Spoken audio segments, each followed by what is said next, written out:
Bonjour à tous, aujourd'hui on va se faire une vidéo avec 4 decklists à vous présenter. En fait ça va être des decks qu'on voyait déjà lors de la méta du 7-7, mais avec les nouvelles cartes du 7-8. Donc forcément on renouvelle pas toute la mécanique, hein, mais voir vraiment ce que les nouvelles cartes peuvent apporter à ces decks déjà connus. Donc c'est vraiment pure théorie, parce qu'on n'a pas pu tester encore ces decks-là. On n'a pas encore nos cartes, on n'a pas non plus fait de proxy pour le moment. Donc voilà, c'est vraiment purement théorique. Et après, les analyses de decks plus poussées arriveront quand on aura fait nos tests. Voilà. Ouais, petit manque de temps aussi. On n'a pas fait les proxys, mais on n'a peut-être pas le temps non plus. C'est ça. Mais avant tout ça, n'oubliez pas, on a un tournoi. On a un tournoi le 31, donc Ce week-end. cette semaine. Donc voilà. Il reste encore des places. N'hésitez pas à venir si vous avez envie. On a les lots du chapitre 8 à vous distribuer pour finir ce chapitre 7 en beauté pour gagner des lots chapitre 8. Venez, on vous attend. Et sans plus tarder, rentrons dans le vif du sujet. Et le premier deck qu'on veut vous présenter, c'est le Chernadog, parce qu'il y a eu quand même pas mal de très bonnes cartes dans ce 7-8 pour compléter ce deck qui était déjà plutôt fort, qui a fait quelques résultats. Et là, je pense qu'on va le voir beaucoup sur les hautes tables des prochains tournois avec tous ces nouveaux ajouts. Et donc, en T1, il y a cette nouvelle Lady en jaune-vert qui est vraiment pas mal, qui sert aussi de support d'alter pour la Lady qu'on connaît déjà, qui est Alter 3. Et en plus de ça, il y a une autre Lady au tour 3 qui, quand elle est jouée, ramène une Lady un personnage qui coûte 2 ou moins. Il le ramène pas, tu peux le jouer de ta main. Ok, mais en tout cas, ça fait 2 ladies supplémentaires dans le deck qui sont des très bonnes cartes. Et donc, la Lady Alter a encore plus d'intérêt à être jouée. Donc ici, il y en a 3. Généralement, elle était jouée en x2, la Lady Alter. Donc il y a ça qui est intéressant. Et le fait qu'il y ait une Lady T1, ça permet de jouer moins de non-ancrables dans le deck, parce que généralement étaient joués les ondins dans ce deck-là. Et là, bah, du coup, ça permet d'avoir toujours un bon T1 tout en réduisant un peu son coût de non-ancrable.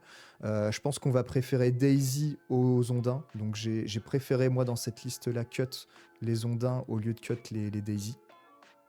Après, il y a Nala et Petit Jean qui restent dans la liste, mais c'est principalement parce qu'ils ont 4 de vie, donc ça fait des setups à réponse qui sont intéressants.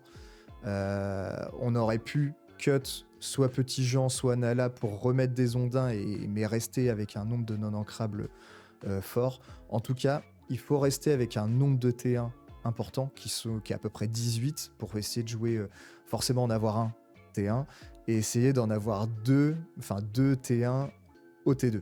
Donc il y a cette carte-là, ces deux ladies qui sont nouvelles, qui sont vraiment fortes.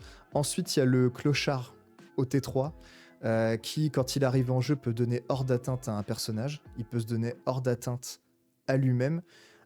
Et donc c'est plutôt pas mal pour justement protéger soit nos personnages sur le board, soit se protéger lui-même pour pouvoir au tour d'après l'altérer avec, justement, on va en parler tout de suite, le nouveau clochard Alter 4 qui lui, pendant le tour de l'adversaire, lorsqu'un de nos personnages est banni, on pioche une carte. Ça joue aussi sur lui. Si lui-même est banni pendant le tour de l'adversaire, on pioche une carte, donc elle se recycle. Et donc voilà, ça fait aussi cette synergie clochard qui est renforcée par rapport au deck pendant le 7-7. T'as un peu couvert tout le truc, hein, pour le coup. Je voudrais juste revenir sur pourquoi la Daisy plutôt que les ondins, pour jumeler avec le fait que t'as dit Petit Jean et Nala sont à 4 de vie. Exactement la même chose. Ouais. La Daisy ayant 4 de vie, c'est une bonne cible à réponse, alors que le ondin, même si on fait discard une carte à l'adversaire, ça reste pas fifou. Et nos T2 vont au final, donc Clochard, Gogo, Ursula et Isma, on va vouloir les jouer au T3 en jouant une Lady. En fait, le but, c'est vraiment d'optimiser sa main pour jouer son T2 en même temps que son T3 grâce à la Lady. Et ça, je trouve ça assez fort au final de partir sur une logique comme ça. Et avec la Lady Alter, évidemment, on a envie de jouer de plus de Lady. Donc, la Lady T1, elle est vraiment pas mal pour ça. Je pense que ce deck, il va faire encore plus parler de lui. Ça va être un deck qu'on va voir beaucoup. Ouais, énormément. Le seul petit bémol que je trouve à cette liste, mais en même temps, vu qu'on est orienté plus chien, du coup, il fallait faire des choix. Et c'est la Lilo qui a disparu.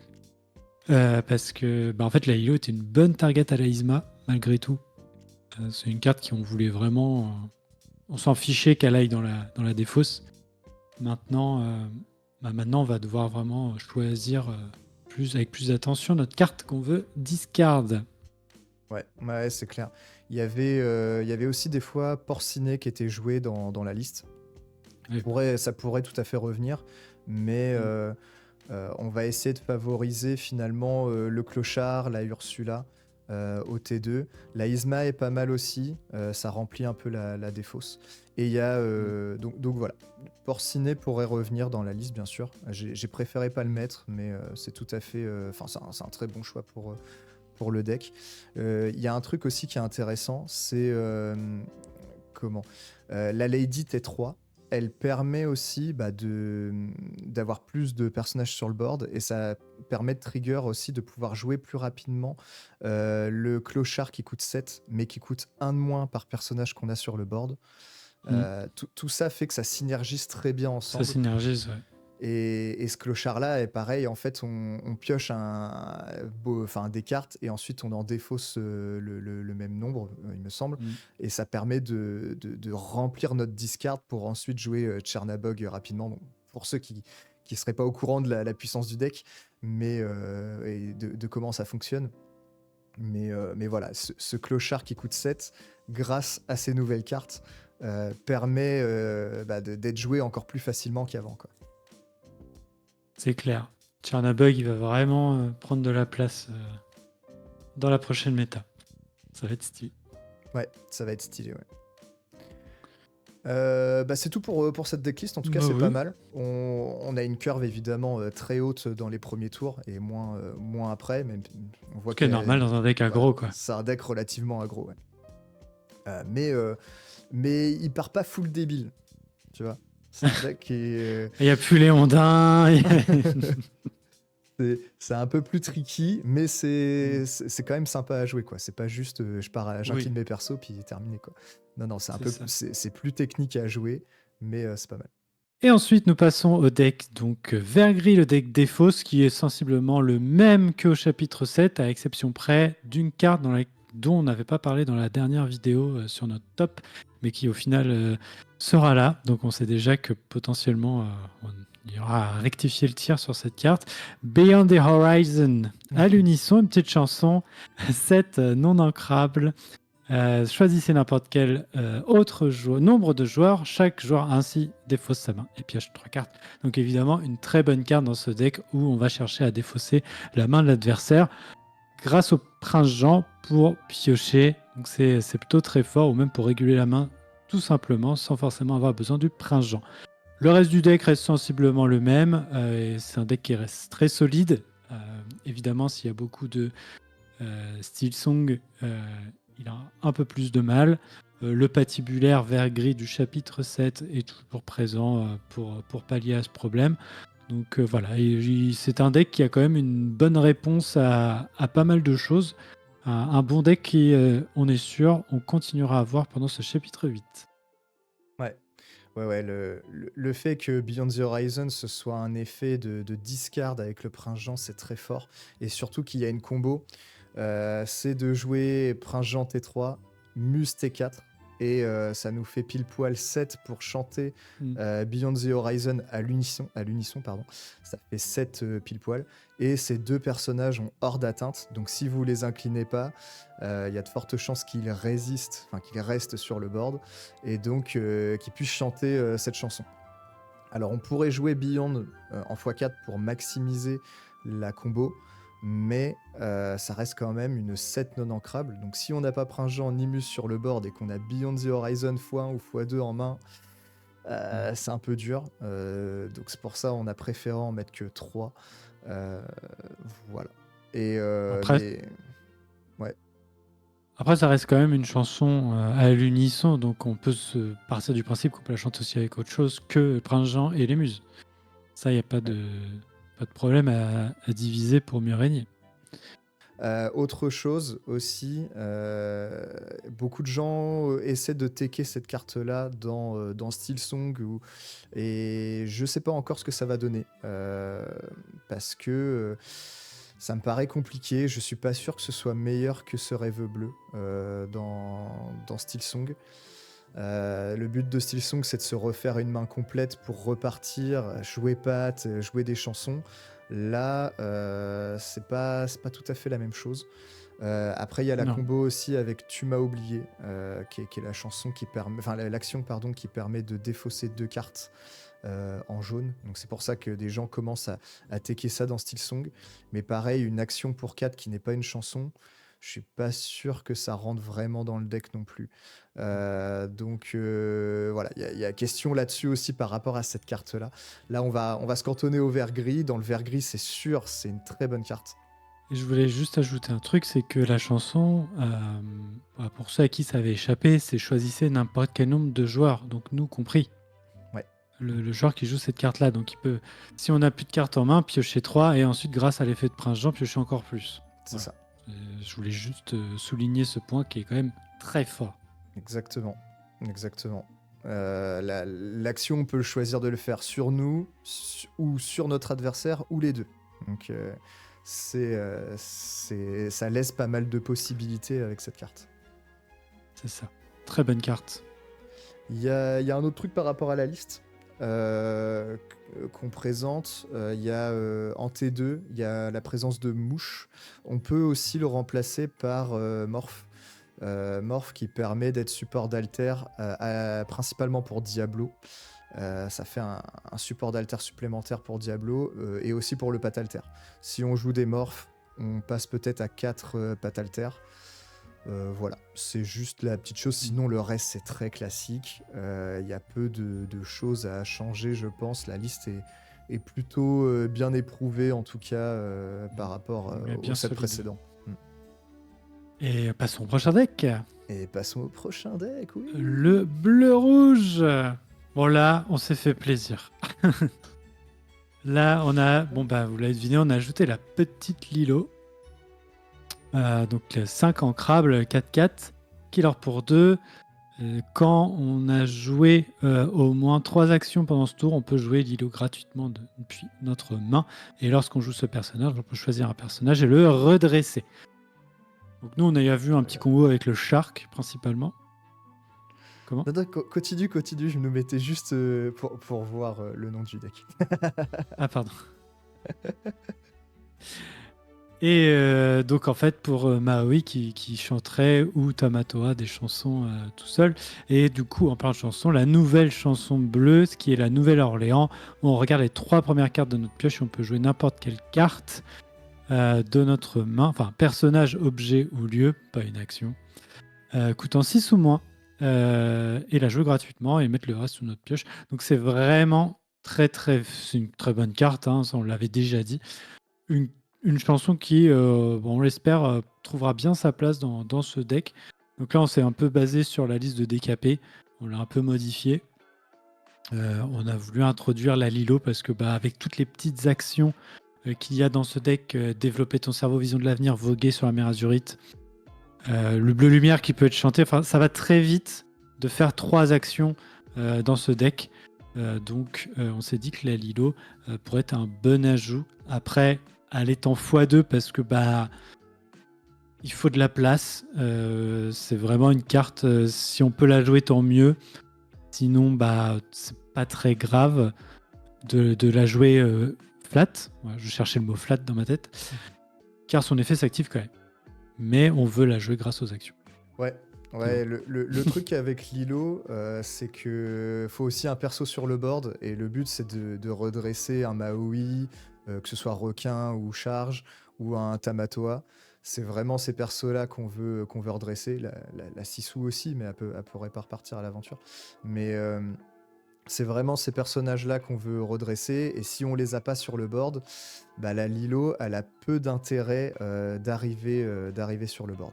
Donc, mais ça reste quand même un body très correct, killer pour 2, et surtout, bah, si on joue gratos, c'est tout bénef.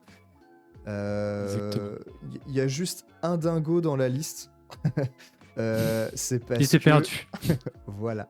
Fallait trouver un truc à mettre pour être à 60 cartes. Non, en vrai, je voulais pas mettre plus de Lilo. Enfin, on voulait pas mettre plus de Lilo, on voulait pas mettre plus de la Nouvelle-Orléans, parce que ça reste quand même une carte non ancrable. Et on a déjà 4, soyez prêtes, donc Tout le reste est en x4. ça fait gros. Ça reste une bonne carte qui permet de chanter Bleu Lumière, qui peut finir prendre du lore ou prendre un trade. Donc, même s'il est en x1, c'est surtout que ça nous fait un 5e tour 4 dans le deck. C'est ça. Enfin, un 5e. Un 9e. 9e, du coup, avec le Bleu Lumière, ouais. Voilà. Car oui, ça peut se jouer flat. Eh oui, bah, surtout dans ce deck-là. Donc ça sera à tester, ce deck-là. Moi, il m'intéresse. Moi, je n'arrive pas à choisir. J'avoue que j'ai envie de faire plein de choses dans la prochaine méta. Pour le peu que j'y jouerai. Mais il y a quand même pas mal de bonnes choses à faire. Et ça en fait partie. Trouver une petite place pour cette Lilo peut être très stylé. Passons à la dernière decklist. Oui. Et c'est un Jafar Illusion. Donc moi, c'est le deck que je vais vouloir tester en priorité. Je pense pas que, pour le moment, en tout cas, j'en suis pas sûr, mais que les personnages Illusion soient si forts que ça. Mais je veux tester. J'ai espoir que cette liste soit viable. En tout cas, le deck Jafar en lui-même sera un deck viable, parce qu'il était déjà en fin de méta chapitre 7. Il y avait globalement Steel Song contre lequel c'était compliqué, voire quasiment impossible de gagner, mais contre tous les autres decks, que ce soit violet-rouge, bleu-rouge, ou enfin voilà, ces decks-là, ils avaient beaucoup de mal contre le Jafar. Et bah, je pense que ça va continuer tout simplement. Et là, on a pas mal de bons supports à Jafar. En particulier, bah, le garde du palais et le garde royal. Donc le garde du palais, c'est une 1-4 pour 1, donc c'est très solide. Il y a le garde royal. Garde royal, il gagne offensif plus 1 à chaque carte qu'on pioche. Et donc forcément, quand on a des rêves bleus dans le deck, des plans désespérés, des lampes qui nous font piocher, ce garde royal peut aller chercher des trades intéressants. Donc plutôt pas mal dans ce deck-là en tout cas. Et ensuite, bah, on joue pas mal d'illusions. Donc la Raja. Le Raja ou la Raja? Le Raja? La Raja. La Raja. Bah voilà, la Raja. Le Cobra, le tapis volant, intéressant, un bon T3. Yago, Abu. Je n'ai pas mis le Sultan. Le Sultan, puisque c'est une non ancrable qui coûte 5. Et au tour 5, du coup, on va vouloir jouer autre chose. Et bah, tout simplement, ça prend du non ancrable dans le deck. On est déjà à 15. Donc je n'ai pas mis le Sultan. J'ai préféré jouer les autres. Il y a le nouveau Jafar. Le nouveau Jafar qui, quand il part à l'aventure, on peut jouer à un illusion gratuitement en le défaussant. On pioche et on défausse. Et ensuite, il y a les lampes. 4 lampes, c'est très fort dans le deck. En plus, il y a aussi le génie, parce que faut pas oublier qu'avec le génie, on peut bounce une carte. Si on a un génie et qu'on a une lampe, on peut casser la lampe pour bounce une carte qui coûte 4 ou moins sur le board. Donc c'est vraiment très fort. Et enfin, pour piocher, on a aussi plan désespéré. J'ai cut un rêve bleu pour un plan désespéré, parce que parfois on se retrouve avec 2 rêves bleus en main. Plus ça craint un peu encore plus quoi, mais ça arrive parfois d'en avoir 2, et plan désespéré peut permettre justement de mieux gérer sa main en défaussant les cartes qu'on veut virer pour repiocher le même nombre. Donc c'est plutôt pas mal, et justement si on n'a pas de carte en main, on pioche de toute façon 3 cartes, donc ça va bien dans le deck Jafar. As-tu des choses à rajouter? Oui, quelques-unes. Plan désespéré, ouais, on la joue si on n'a rien, on a 3 cartes, mais sinon On doit défausser pour piocher. on doit défausser pour piocher. Voilà. Qu'est-ce que je veux dire? Le Jafar, je voudrais juste ajouter que si tu défausses une carte et que si c'est un illusion, tu peux le jouer gratuitement. Oui. Voilà, ça aussi, c'est quand même pas mal avec ce Jafar-là. C'est que on va pouvoir le rentabiliser la discard et ça, c'est plutôt fort. Et voilà. Après, le reste, non, je suis totalement d'accord avec toi. Le petit tapis volant, je pense qu'il va faire son effet quand même. Les autres personnages d'illusion qui gagnent offensif +1. Le Yago, il va taper fort, bien fort. Ouais. Il n'y a pas de Peter Pan pour lui donner charge, mais si on peut le jouer gratos avec le Jafar, c'est pas mal. Abou aussi. Abou, mine de rien, la carte, elle est solide. Hein. Quand il part à l'aventure, il me semble, on peut choisir un personnage adverse et gagner autant de l'or que le personnage qu'on a choisi. Donc tu fais minimum 2 du coup. C'est ça. Sortez vos Tamatoa. Abou est là. Ah ouais. Non, il y a des trucs à faire avec ce deck. Ça pose des gros bodies sur le board à chaque tour. Qui sont tous très compliqués à gérer. Parce que... à moins qu'on ait des actions pour cibler. Après, la grande faiblesse de ce deck va être si la méta se met à jouer des cartes pour 1 qui cible. Ouais. Et ça va être sa grosse faiblesse. Après, ce deck-là, le deck Jafar marchait très bien sans les dissipations. Oui. Ouais. Donc il marchera, mais à voir si, en fonction de la méta, si ça va le ralentir ou lui donner un petit coup de boost. En fait, ce deck-là, il avait surtout besoin de résister en début et milieu de partie, de contenir l'adversaire, pour ensuite réussir à se setup la combo Jafar, Rêve Bleu, Jafar Lampe, Jafar Mes Amis de l'Au-delà, enfin voilà. Mais le but, c'était ça, c'est de contenir l'adversaire jusqu'à temps d'avoir ce setup de Jafar. Et là, les illusions, comme c'est des gros bodies, ils peuvent justement contenir comme ça le board. Sauf contre Steel Song. Mais c'est une autre histoire. Après, on peut pas tout gérer. Un deck ne peut pas être... Il fut un temps, c'était le cas, mais plus maintenant. Ce qui est mieux, on va pas se le cacher.